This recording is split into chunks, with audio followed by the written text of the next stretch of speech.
Superstar and not enough sky. I'm lost again, but I gotta maintain. Superstar and not enough sky. Why am I the thorn in your eye? Alright, rockers. Brooklyn's own original rock and rolling rebel Turbo here with you guys.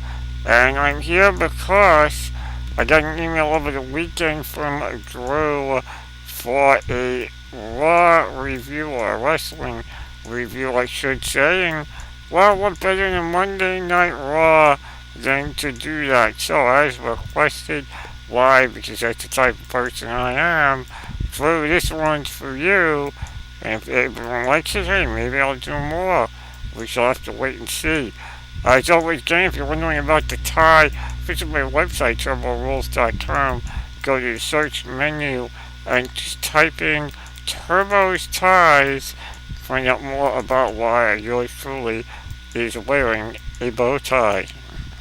Alright, tonight's Monday Night Raw. Or should I say last night's Monday Night Raw, based on when I am doing this for, was for the Raw on May 11th. Happened in Cincinnati. Momentary pause for those of you in Cincinnati to applaud, yell, whatever it is you would do at a Raw show.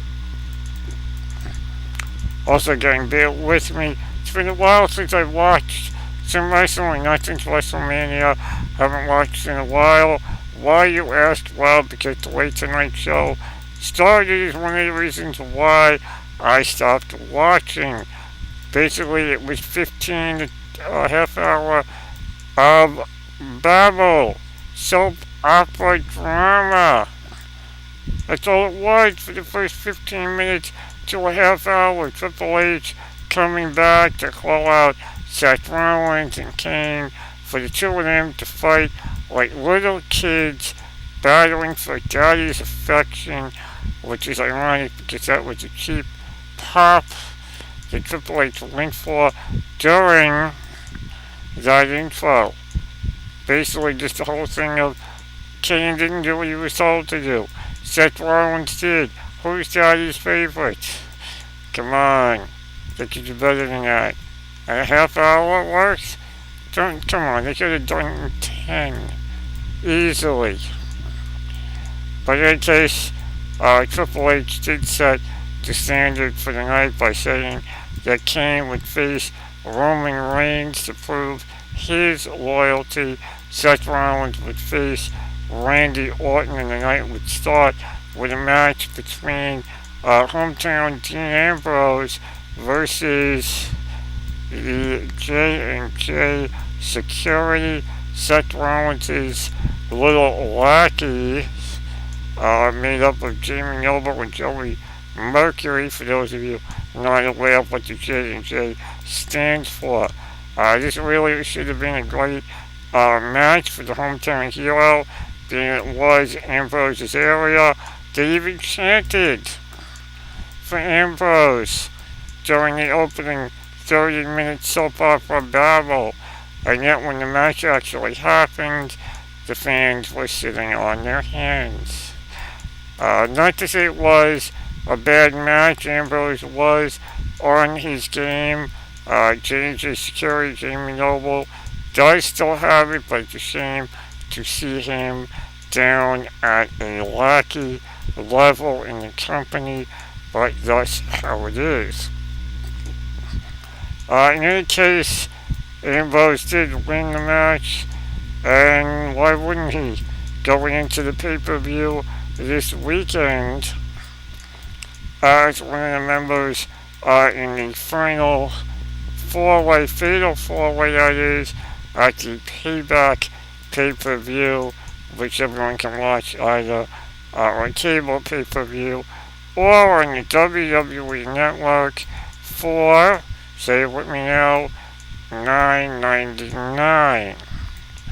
So you can catch that on there. It was also Dolph Ziggler versus King James Barrett with Sheamus a commentary during the match. This was obviously a cheap plug for the pay-per-view match by having Sheamus at ringside. Uh, Bad News Barrett now King James Barrett. How things have changed while I have not watched. Personally, I think Bad News Barrett was a better setup for him. His banter going to the ring just seemed lacking big time compared to when he was Bad News Barrett. Either it was poorly written for him for tonight or they're just really struggling for him. Nonetheless, solid match by both, but of course, being at the big match at the pay-per-view is Dolph Ziggler versus Sheamus, and Sheamus was at ringside. Obviously, he interfered, resulting in a nice, albeit cheap, build-up to the pay-per-view. That was followed up by a, what I like to call, filler match. Basically, it was 10 minutes until the top of the hour, and they needed just to kill time. It was Eric Rowan versus Fandango. Fandango, my, how the mighty has fallen in such a short time. He's just not what he was. Eric Rowan, of course, making short work of him. Really, what this was about was let everyone know Rowan and Harper are together again, much like they were when the Wyatts first came into the WWE. Hopefully this time around they get the title push for the tag titles that they got passed over on previously. But we'll have to wait and see. What would a Monday Night Raw be without one John Cena? Well, that would be a great Monday Night Raw. But not so lucky tonight. Short and sweet, really, with John Cena. And I will reference this video in future videos whenever there is a John Cena appearance. I'm sure he's a great guy. He does a lot for charities. I'm sure him and I could have conversations for a long time and talk about tons of things. But as far as a wrestler goes, too many screw-ups, too many poor sells of injuries and moves over the years. Why is he still there? Simple. Money, marketing. Kids say to their parents, buy me the hat, buy me the t-shirt, buy me the underwear. They do it. And the women, they just want to try to get in bed with them, even though most of them know they don't have a shot in hell. So Cena essentially just a cash cow for WWE from those who really don't have a clue about wrestling.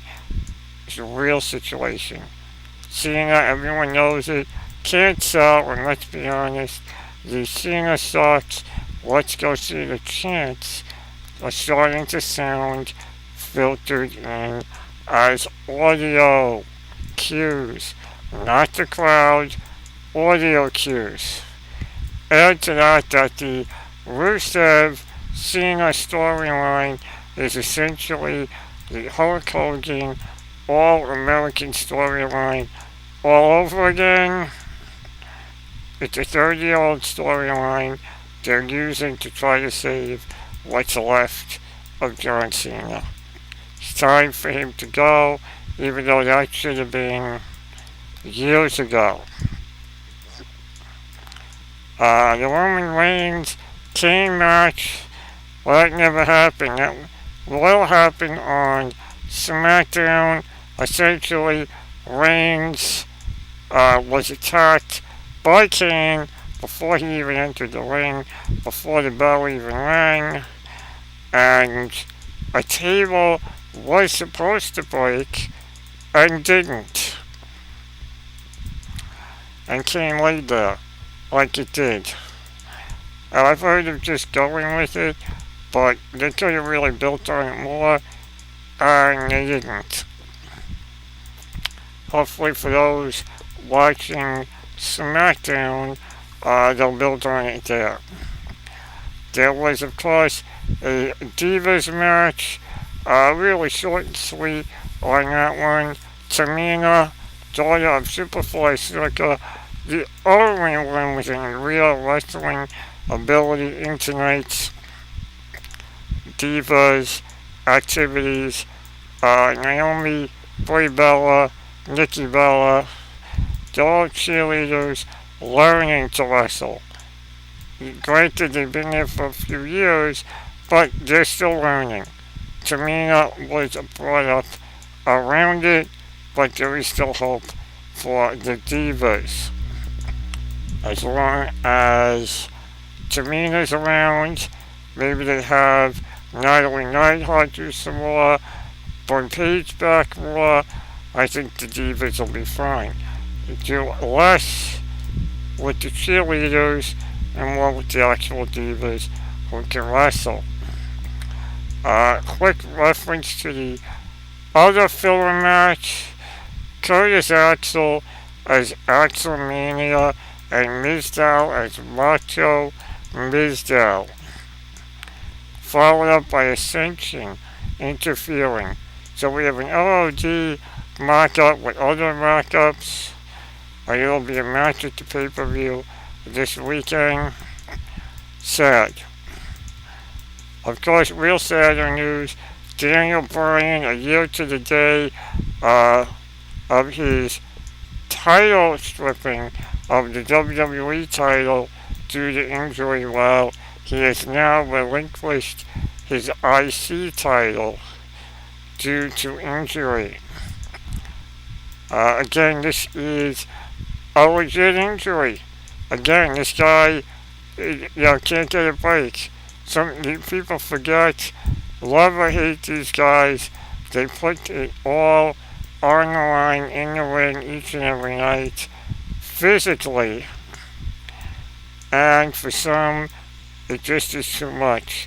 Hopefully for Daniel Bryan, this injury will heal and he can come back. He's definitely put in his time and deserves to keep going. After that, we got another pay-per-view build-up match. Cesaro versus Big E. Nice to see Cesaro finally getting a push. He's somebody else who's been around for a long time, has great strength, great ability in the ring, and really did a good job with Big E tonight. The sad part really is Kofi Kingston as the third part of the New Day trio. There's a lot more to Kofi Kingston than that. Hopefully they break him out of that again soon. Otherwise, who knows what the future holds for him. This New Day tag team seems like a filler while the Usos are out on an injury situation. So we'll see what happens going forward with the tag titles. Bray Wyatt, who I like to refer to as the new generation's Undertaker, based on how he captures a crowd upon entering, came out, cut a promo, another strong promo, calling out Ryback. Of course, Ryback answered. Quick scuffle in the ring, and that was the end of that. The Bray Wyatt Ryback feud, probably still very young in the storyline, but looks like it's building nicely.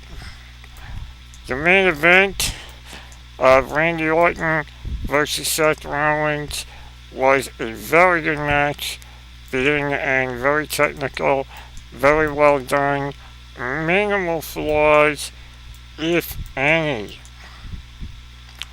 Randy Orton proving why he is one of the best in the ring right now in wrestling. Seth Rollins proving physically why he has that title around his waist. Great match all the way around by both. Although, of course, going into a pay-per-view, it was not going to be a clean ending. J&J Security interfered just as Orton was going to go for the RKO. Kane comes out. After that, all he did was grab a chair and stand there. Follow that up with Ambrose and Roman Reigns running to the ring. All four members of the Fatal 4-Way match for this weekend's pay-per-view are in the ring, and Kane just stands outside as Rollins plants Ambrose, gets planted by Ambrose, that is, and then of course Reigns and Orton join in on the abuse of Rollins because he is the man they need to beat Sunday. And then it was all men open for anything as Orton got speared by Roman Reigns, and then Ambrose drops a dirty deeds on Reigns as they close out the night with Ambrose face to face with Kane on the outside, and that was how Raw ended going into the pay-per-view this weekend. So all in all, not a bad Raw, but not a great one considering the pay-per-view is this weekend. But it's not one of the big pay-per-views, so no wonder it was a quiet one.